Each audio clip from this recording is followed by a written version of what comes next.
佢哋冇樣睇，仲要出其不意，專門趁你唔留神嘅時候落手。佢哋係拐子佬。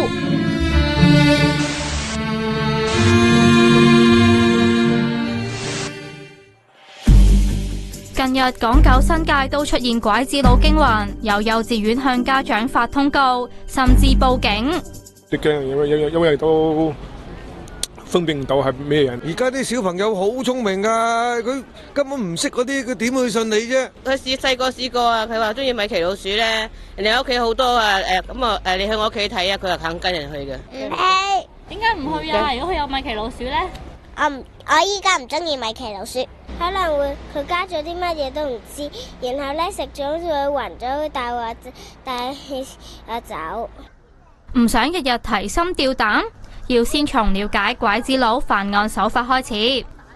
不外乎係用一啲誘呃拐騙，咩意思咧？就話可能帶佢去玩啊，可能帶佢去化妝啊，俾啲糖佢食啊，諸如此類嘅嘢，即係令到個小朋友開心嘅，係為咗咧去賣俾第啲人，比如賣佢去一啲妓仔啊，成為一啲初妓啊，佢因為好憎嗰個小朋友，或者好唔中意啲小朋友喺度嘈冤巴閉嘅話咧，佢會精神失常嘅時候會殺死嗰啲小朋友嘅。要防範，唔通要學自衛術？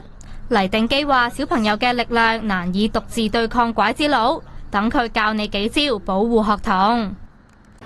第一招，隨身 GPS。一般咧有啲所謂 Apps 咧係可以同我哋手機嘅掛鈎嘅。咁啲所謂 smartphone 咧好簡單一樣嘢，佢有咗呢個 Apps 之後咧，當呢個小朋友距離佢超過比如5米或者1米嘅時候，你設定咗之後咧，嗰個手機就會響啦。市面上面有啲叫隨身寶嘅嘢咧，係嗰個小朋友咧係有一個監聽中心，知道個小朋友喺邊個位置。第二招，視線不離小朋友。有能力或者有咁嘅體能咧，去照嗰個小朋友嘅時候咧，係最好不過啦。